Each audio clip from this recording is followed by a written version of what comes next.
કરમસદ આણંદ મહાનગરપાલિકા action મોડવા railway station પાસે આવેલ રાજા રણછોડ માર્કેટની 86 જેટલી ગેરકાયદેસર દુકાન દૂર કરી અંદાજિત 5428 ચોરસ મીટર પ્લોટ ખુલ્લો કરાયો.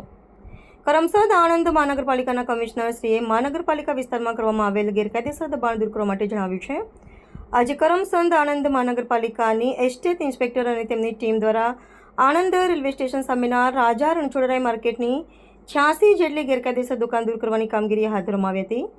આણંદ જૂના બસ સ્ટેશન અને રેલવે સ્ટેશન વચ્ચે આવેલ ટીપી સ્કીમના નંબર 1ના ફાઇનલ પ્લોટ નંબર 269માં 1026 ચોરસ મીટર, ફાઇનલ પ્લોટ નંબર 270માં 1026 ચોરસ મીટર અને ફાઇનલ પ્લોટ નંબર 271માં 2776 ચોરસ મીટર મળીને અંદાજિત 5428 ચોરસ મીટર રસ્તાવાળી મનપાની માલિકીના ઓપન સ્પેસના હેતુવાળા પ્લેટમાં કાચા પાકા દબાણો દૂર કરવાની કામગીરી કરમસદ આણંદ મહાનગરપાલિકાના એસ્ટેટ વિભાગ દ્વારા કરવામાં આવી, જેમાં મહાનગરપાલિકાના માલિકીનો ઓપન સ્પેસના હેતુવાળો પ્લોટ ખુલ્લો કરવામાં આવ્યો છે.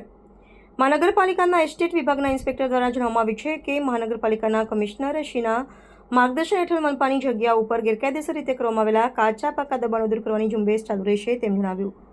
અહેવાલ અલ્તાફ મલિક. નમસ્તે મિત્રો, હું છું ચાંદની પરમાર. આપની મનપસંદ ચેનલ એટલે કે દીવ મિરર ન્યૂઝ ચેનલને લાઈક કરો, શેર કરો અને ફોલો કરો. અને હા, તેમાં દરરોજ તાજા સમાચાર જોવાનું ભૂલશો નહીં. નમસ્કાર દર્શક મિત્રો, હું છું પાયલ બામભણિયા. આજના મુખ્ય સમાચાર દેશ વિદેશ ગુજરાત રાજ્યના તાજા બ્રેકિંગ સમાચાર નિહાળો દીવ મિરર ન્યૂઝ ચેનલ પર દરરોજ રેગ્યુલર.